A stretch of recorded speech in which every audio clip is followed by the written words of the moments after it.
Hello and welcome to MORTEX. So today's topic is how to find your Steam trading URL. The first thing you need to do is open your Steam. Then go to your name. Then select inventory. Now click on trade offers.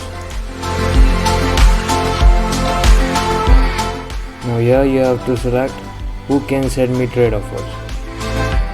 Click on it and here you will find your trading URL. Simply copy it and paste it wherever you want. Don't forget to subscribe to my channel. Stay tuned for more such videos. Thanks for watching.